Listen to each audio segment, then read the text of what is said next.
because of where we are in the scriptures right now. Because it's unfolding all around us, and we've gotten used to it already. And that is the notion of polygamy, having more than one wife. Okay? Now again, as we talked about just before the break, it's a patriarchal society. Men have more than one wife. Women do not have more than one husband. That's not part of this. So when you say polygamy, like most things in this time, it's very one-sided. That's just the reality of it. Okay?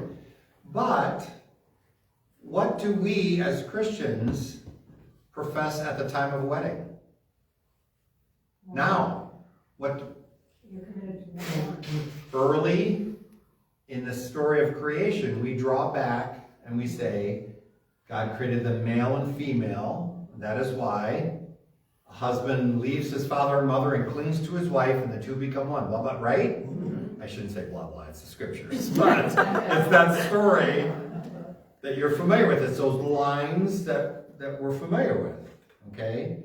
So you have that at the time of creation, which is now centuries past. This is the new creation, right? The descendants of Noah. And as the story continues now, and as it gets kick-started, especially with Jacob and his family now, you're going to hear more and more about polygamy. It will reach its crest around the time of David, King David, and Solomon. Solomon especially. If you've never heard this, Solomon had somewhere between 600 and 700 wives. Because as the king of Israel, number one, it's good to be the king. And number two, it's about making treaties. So the kingdom of Israel at the time of Solomon is at the height of its political power. It's at the height of its trading power. It's at the height of everything. It's the golden age of Israel underneath Solomon. So because of the importance of Israel as a nation in the midst of its neighbors of the Middle East, if you make a treaty with King Solomon, what do you do to sweeten the deal? You throw in your daughter. So again, I don't mean to be crude. It's not about love, for the most part.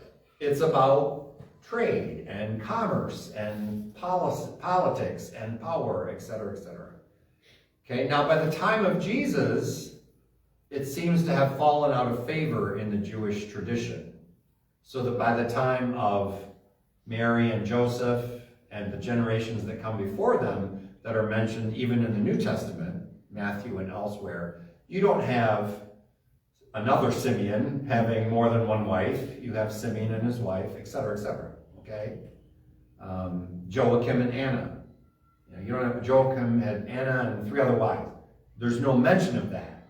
Okay? So it seems to creep into the culture. It has this zenith at the time of Solomon, and then it slowly falls out of favor until the Mormons pick it up. Until the Mormons pick it up centuries later. Okay?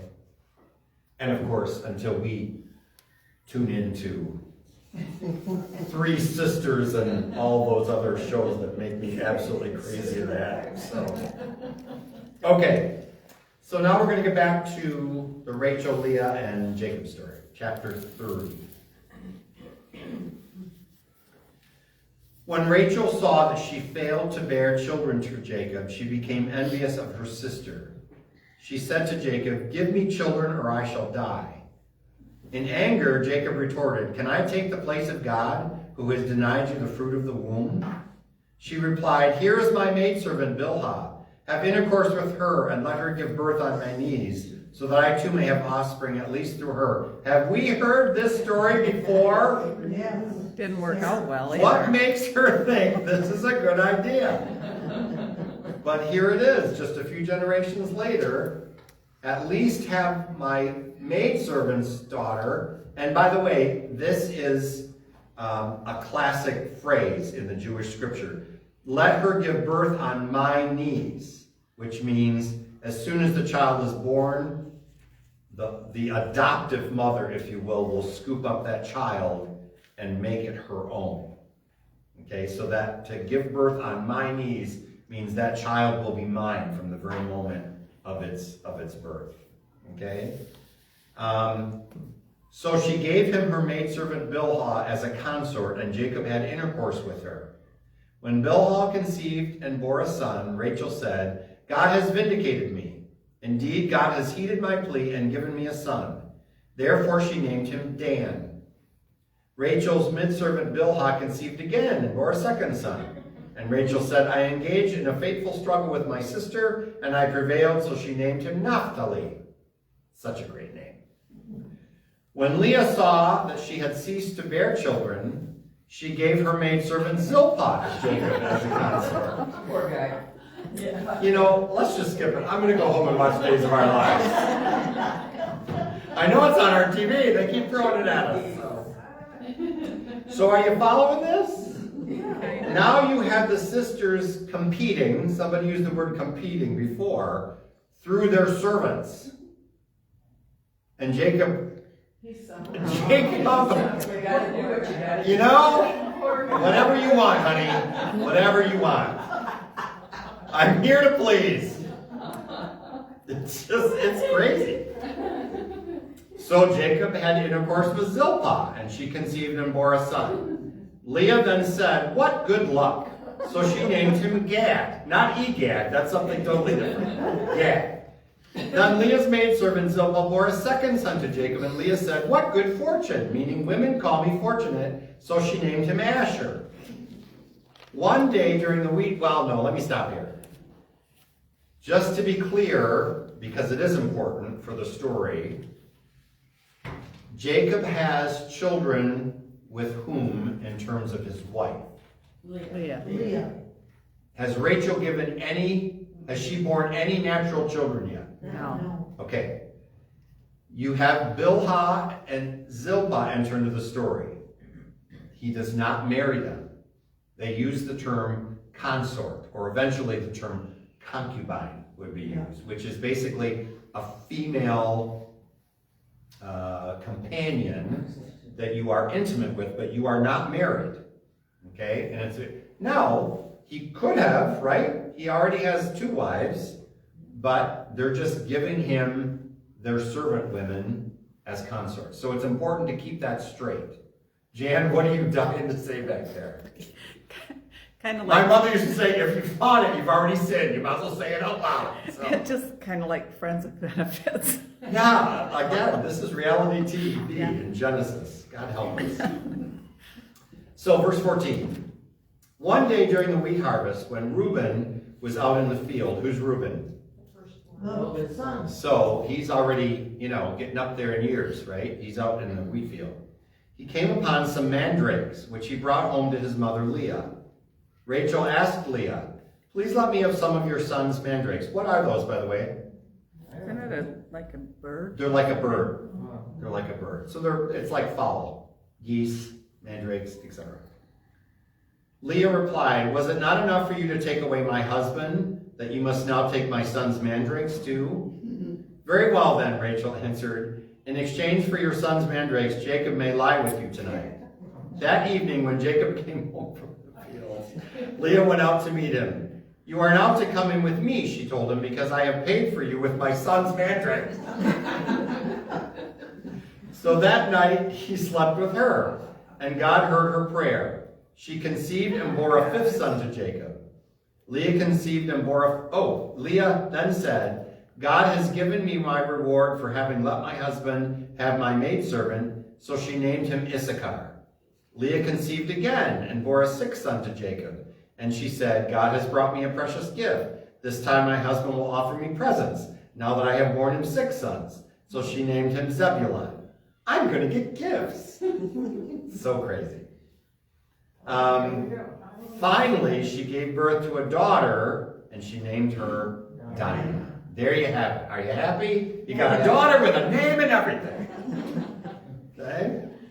Dinah. Not to be confused with Dinah Shore, which is one of the few people I've ever known with that name. And the story takes another little twist here. Then God remembered Rachel. He heard her prayer and made her fruitful. She conceived and bore a son, and she said, God has removed my disgrace. So she named him Joseph. May the Lord add another son to this one for me. So what has happened? I'm asking, what's happened? He starts out with 4 sons from Leah, who is, his wife, and the older sister. Then he has several sons with the permission of his wives through their servants. And now all of a sudden, God remembers Rachel, who is second wife, and the younger, and the one he loves. the one he loves. That's going to become very significant to where this story takes us. Okay? So we finally have the birth of, after all these sons and all this confusion, I finally have a son with the woman that I have loved all these years. What do you suppose is going to happen to Joseph? Favorite. He's going to be the favorite. Okay? Don't get out of the story, but this is the Joseph we're talking about. That's right. Okay? He had older brothers. He had lots of brothers. They wanted to get rid of him. Yep. This is the 12 tribes of Israel. Okay, this is well, we're not there yet. We got 11. But Joseph makes 11. Okay? So, Poor guy. poor guy. What time is it? Is it 3:30? Yeah. 20. 3:20? Oh my God, 10 minutes yet? We could have another baby. Who knows? Well, it comes fast. But again, don't mistake that whole order of things and the fact that Rachel, the one that he loves, the one that he first saw and fell in love with and worked 7 years for, she has finally been blessed with a natural born child. Okay? Because that will become very significant to the story as it unfolds.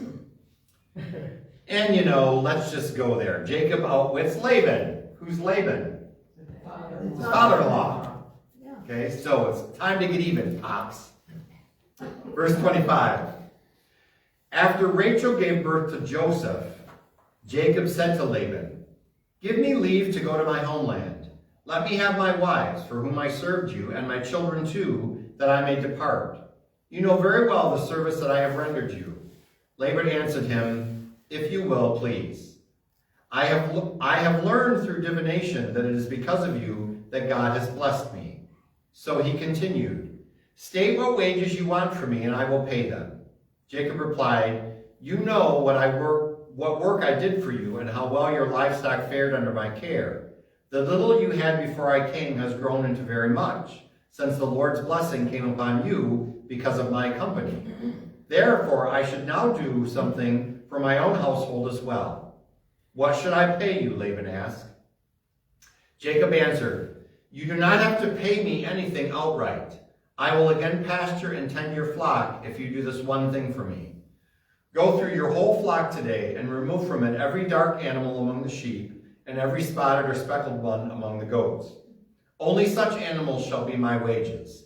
In the future, whenever you check on these wages of mine, let my honesty testify against me. Any animal in my possession that is not a speckled or spotted goat or a dark sheep got there by theft." "Very well," agreed Laban. "Let it be as you say." What's the term that just popped into your head? Black sheep. Black sheep of the family. That's exactly right. Thank you, Jan. Verse 35.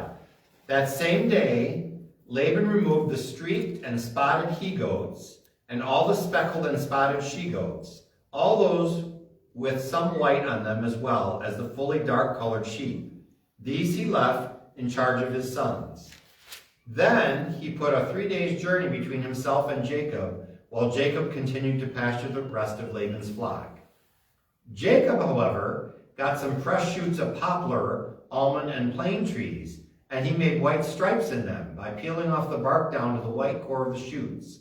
The rods that he had thus peeled, he set them upright in the watering troughs, so that they would be in front of the animals that drink from the troughs.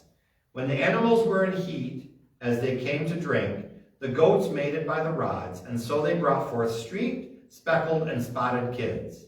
The sheep, on the other hand, Jacob kept apart, and he set these animals to face the streaked or fully dark-colored animals of Laban. Thus he produced special flocks of his own, which he did not put with Laban's flocks. Moreover, whenever the hardier animals were in heat, Jacob would set the rods in the troughs in full view of the animals, so that they mated by the rods. But with the weaker animals, he would not put the rods in there. So the feeble animals would go to Laban, but the sturdy ones to Jacob. Thus the man Jacob grew increasingly prosperous, and he came to own not only large flocks, but also male and female servants, and camels and asses.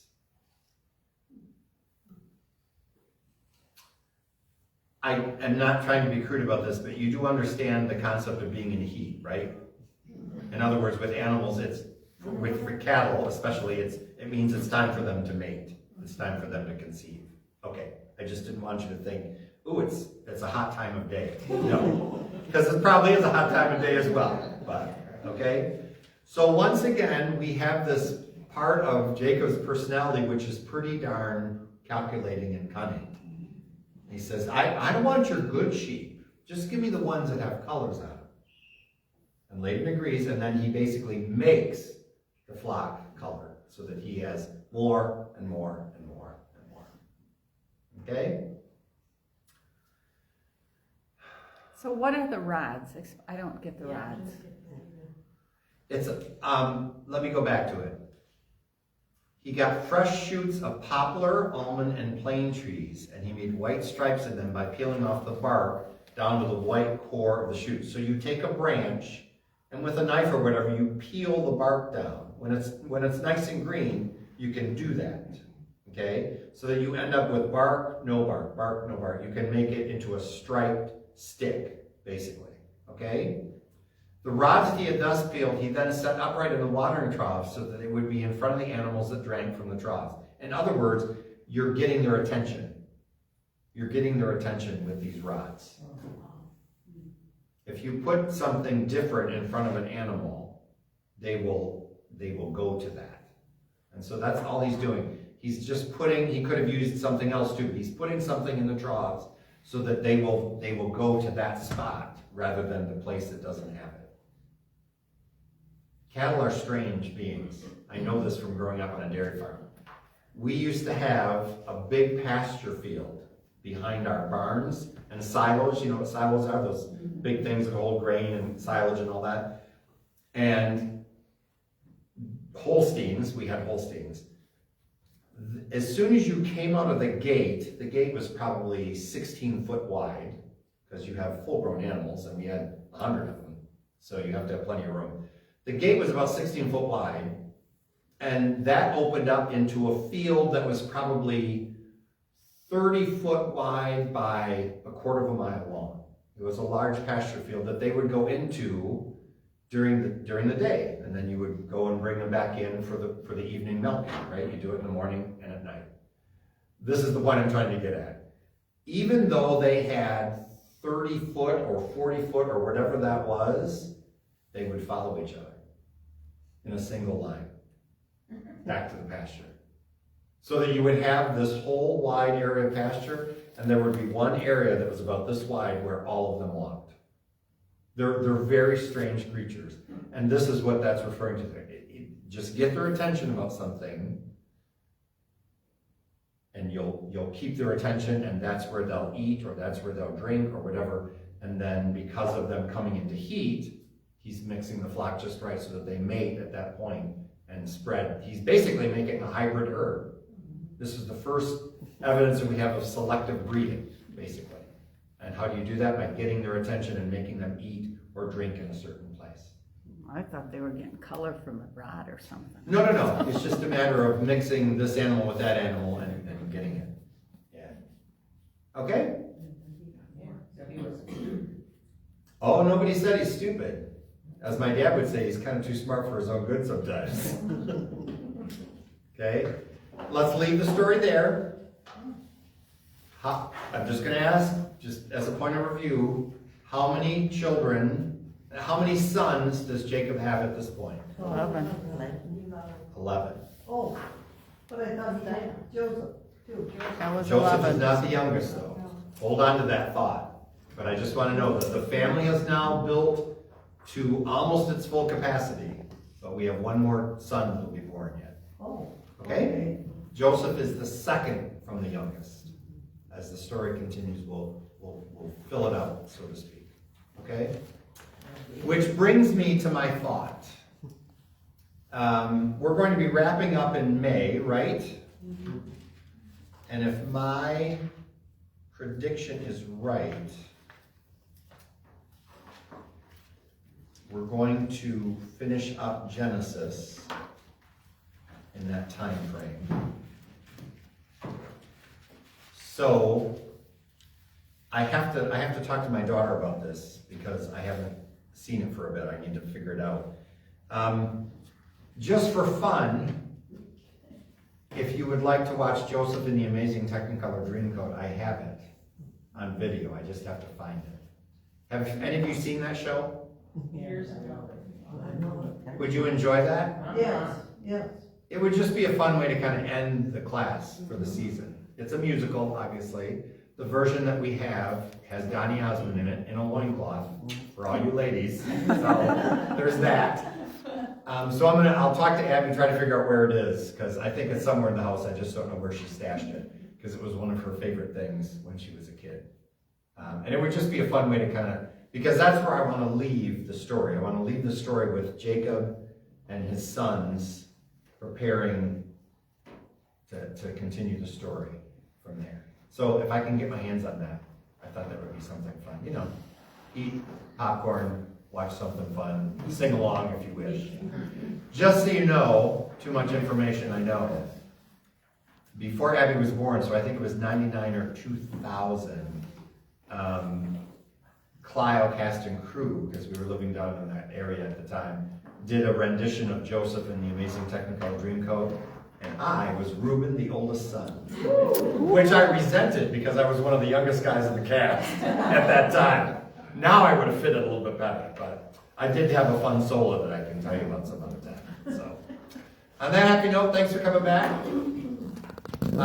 Keep our friend Barb in your prayers because she's wearing tiger clothes and they're not having a great start to the season. So, lots of prayers for the boys of summer there. There you go. And whatever else we have in our hearts. Enjoy the rest of your day.